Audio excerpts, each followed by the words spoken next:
Hello guys, niza ko muri amahoro bivanye naho muherereye. Nanje ndi wa Mungu wanyu nongeye kugaruka kugira ngo nshobore kubategurira kino kiganiro aho uno munsi tugiye kuyaga ku mateka y'abarundi hamwe n'Uburundi muri rusangi. Reka mbanaye ndagusaba wewe nimbukire mushasha kuno rubuga komeza kugira subscribe, like, comment hamwe na share kugira ngo tubane kugira umuryango wagutse mu gihe isi irimo irahindagurika iy'amateka hamwe n'akaranga hamwe n'intumbero z'ibihugu vyacu zirakenewe kuza turazibuka buri gihe kugira ngo tubandanye kumenya amateka y'igihugu cacu c'u Burundi subigwamo hamwe no kubahirizwa. Igihugu c'u Burundi ni igihugu kiri mu mutima wa Afrika yose, aho ni mu gihe gisanzwe kirimo amateka akomeye kandi asanzwe anezereza abantu, ariko rimwe na rimwe naho harimo n'andi mateka asanzwe ari ay'umubabaro ushobora kumviriza ukumva agahinda muri wewe ukumva ko utuntuye. Aho ni mu gihe ari igihugu gisanzwe kigendera ku mico yacu kandi kikaba kirimo n'akaranga, aho abantu benshi babaye muri ico gihugu basanzwe berekana ko bafise icubahiro ku muntu uwo ari we wese canke bubaha uyu nuriya. Aho kuva na kera igihugu cacu gushika n'uyu munsi aho turi mu rugendo rwo kumenya iyo twavuye no kumenya aho tugeze muri kano kanya, hamwe n'iyo duhaye turaja, aho tugiye kwinjira mu mateka y'igihugu c'u Burundi hamwe n'abarundi bose muri rusangi kugira ngo tumenye vyinshi bigiye bitandukanye. Burundi bwatanguye nk'ubwami buto mu myaka ya kera cane, nk'uko hasanzwe hariho ivyegeranyo vyemeza ko igihugu c'u Burundi bwabayeho kuva mu kinjana ca 16. Ari igihugu cari gisanzwe gitegekwa n'abami bagiye batandukanye,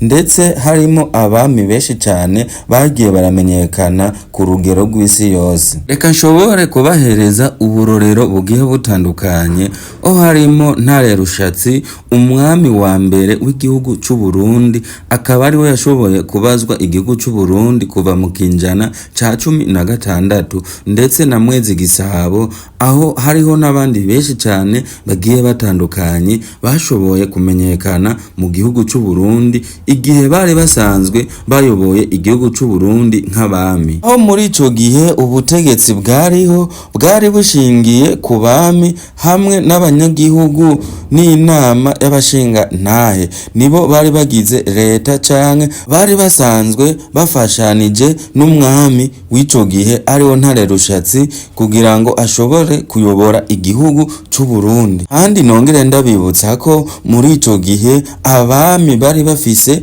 uruhara runini cyane mu gutunganya igihugu hamwe no gusaba amahoro hamwe no guhuza imiryango. Muri ico gihe igihugu c'u Burundi bwari busanzwe bufise imiryango canke ingo zisanzwe zibereye mico ishingiye ku babanyi hamwe n'amagara, umuco usanzwe ushingiye ugufashanya hamwe no gufatana mu nda. Ico gihe igihugu c'u Burundi carashoboye gutegwa n'abakoroni. Ico gihe bari baje gukoroniza igihugu c'u Burundi mu kijana ca 19 hamwe no mu ntango y'ica 20, aho Uburundi bwashoboye gushikirizwa abakoroni b'Abadagi. Muri ico gihe nibo bashoboye gutangura gukoroniza igihugu c'u Burundi. Mu nyuma aho cashoboye kwegukira mu minwe canke mu maboko y'Abadagi aribo bakoroni. Muri ico gihe ibihe vy'abakoroni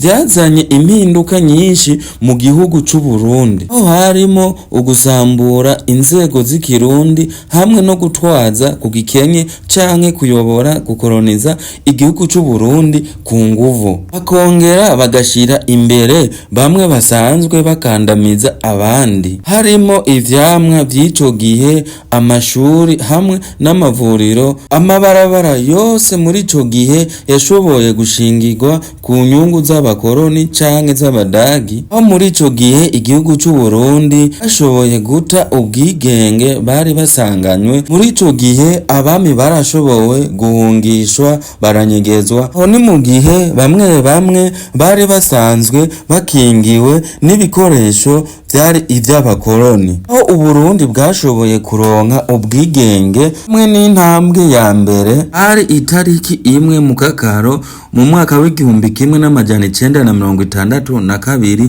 niho Uburundi bwashobora kuronka ukwikukira canke independance di Burundi. Uburundi bwarashoboye kuronka intahe yo kwikukira, aho kwari nko kwisubiza uburenganzira canke ukwitunganiriza ubutegetsi bushobora gusubira kurongora igihugu c'u Burundi muri ico gihe, kwiyumvira no kwiteza imbere muri ico gihe, aho umwami Mwambutsa wa gatanu hamwe na Rwagasore Louis yashoboye guhagararira ubwigenge, kandi aho bashoboye kuba intwari muri ico gihe mu gihugu c'u Burundi. Kandi n'ubu twama tubiga ku mashuri, twama twabibutse muri bimwe canke ibi na biriya bigiye bitandukanye. Ariko ubuzima butari bworoshe bwakurikiye kuri Rwagasore, aho yashobora kwicwa inyuma y'imisi mike yari yiheze ahejeje gutorwa kugira ngo ashobore kuyobora igihugu c'u Burundi.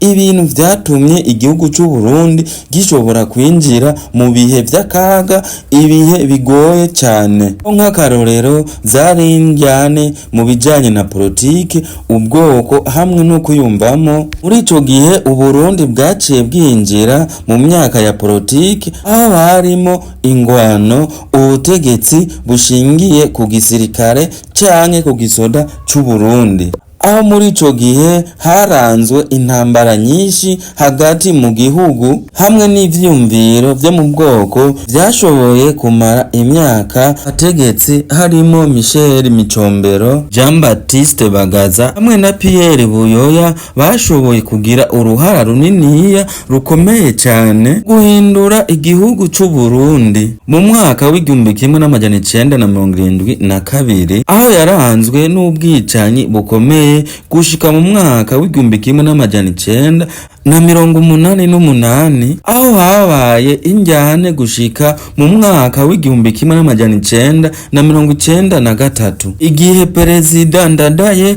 yashobora gutorwa, ariko yarashoboye kwicwa haciye igihe gito cyane torewe kuba perezida w'igihugu c'u Burundi, aho no muri iki gihe dusanzwe tumwibuka nk'icungu y'igihugu c'u Burundi. Kandi mbandanye ndabibutsa ko muri ico gihe amaze kwicwa vyabaye ibihe vy'amarira n'amagorwa ku banyagihugu b'igihugu c'u Burundi. Muri ico gihe icakurikiye kwari ukubaka canke ukugarukana amahoro inyuma y'intambara, mu gihe mu mwaka w'ibihumbi 2000 Abarundi hamwe n'igihugu c'u Burundi barashoboye gusinya amasezerano y'Arusha mu gihugu kibanyi arico Tanzania. Yari amasezerano yo guhagarika intambara ku banyamigambwe canke ku njyane zari hagati y'abanyamigambwe mu gihugu c'u Burundi. Barashoboye kwicara hamwe barumvikana, bariga inzira yo kugarukana amahoro no gusubiza hamwe,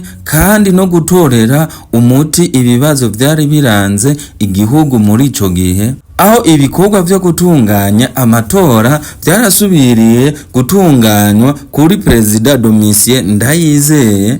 Pierre Nkurunziza hamwe n'abandi bagiye batandukanye baragize uruhara rwo kubaka igihugu gishasha. Ninongerako ndabibutsa ko muri ico gihe intambara itigeze ibura canke ugutinya ubukene, ihindagurika ry'ibihe hamwe n'ubutunzi bw'igihugu. Muri iki gihe tuvugana canke kano kanya tuvugana, igihugu c'u Burundi ni igihugu kiri mu nzira yo kwiyubaka bushasha, aho dusanzwe tunafise vision ya 2040 na 2060. Ubutegetsi bushasha bwa Perezida Evariste Ndayishimiye aho hariko harubakwa inzego zikomakomeye harimo ibijanye n'ubutunzi kandi amasoko ntanganguvu, uburimyi hamwe n'ubworozi, aho bibandanywa bishikiriza ko ugwaruka ariyo ntwaro yejo canke yahirya yejo. Kaba hariho n'ibikorwa vy'iterambere bigiye bitandukanye hamwe n'ibihugu nyene bigiye bitandukanye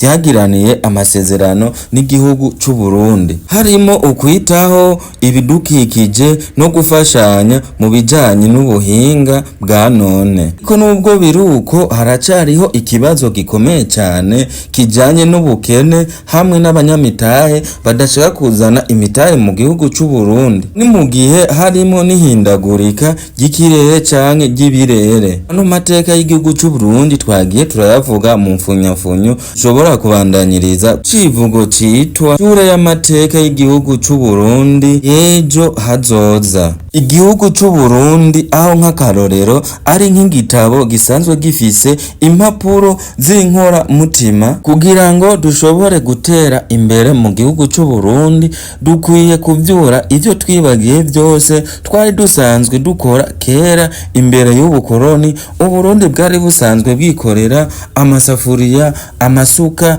ibipawa, inkorofani, ibintu byinshi bigiye bitandukanye byari bisanzwe bikora mu ndimo muri ico gihe imbere yuko haba ubukoroni. Ariko muri kano kanya tuvugana igihugu c'u Burundi canke abarundi ivyo bintu byose barashoboye kuvyibagira aho batakibikora. Ariko nimba turiko tugana mu nzira y'iterambere canke guteza imbere igihugu c'u Burundi, bisaba ko dusubira ku muco wacu wa kera hamwe no gukora ivyo twari dusanzwe dukora kera imbere y'ubukoroni. Nongera ndabibutsa ko abakurambere bashoboye guca umugani ati utamenya iyo ava ntamenya niyo aja, aho duhamagarirwa kubaha akahise kacu hamwe no gushobora kubaka igihugu c'u Burundi tukagiteza imbere, natwe tukitwa ko turi igihugu kitunze co kimwe nk'ibindi bihugu. Muri kano kanya tuvugana igihugu c'u Burundi arico gihugu gikenye gusumba ibindi bihugu byose mu karere ka Afrika yose, kandi no kwisi yose igihugu c'u Burundi kiza mu bihugu bitanu vya mbere bikenye gusumba ibindi byose. Rero duhamagariwe kubaka Uburundi bw'amahoro mu iterambere kandi bwuzuye ubumwe mu banyagihugu bose, aho twigishanye gukundana, gukunda uriya n'uriya tutaravye ivy'amoko, kuko twese turi bamwe, twese turi abanyagihugu b'igihugu c'u Burundi, aho dusanzwe dukeneye intwari nshasha ziharanira igihugu atari mu mvugo gusa ubwo no mu bikorwa. Kandi nongera ndabibutsa no documentaire igice ca mbere gishoboye guherera ngaha, ariko hariho igice kigira kabiri shobora kujako ubukuri. Ino documentaire yashoboye gutegurwa na Cedric Media isanzwe ibashikiriza amakuru agiye atandukanye mu karere ka Afrika no muri East Africa kandi hamwe no kwisi yose. Reka mbandanye ndagushimira wewe ukomeza kudutega amatwi ukurikirana ibikorwa vyacu, amadocumentaire yacu, ibiganiro vyacu bigiye bitandukanye. Sanzwe dukora ibiganiro ku bintu byinshi bigiye bitandukanye, kandi nongera ndagusaba ko wobandanya kugira subscribe, share, like hamwe na comment kugira ngo tubandanye kugira umuryango wagutse.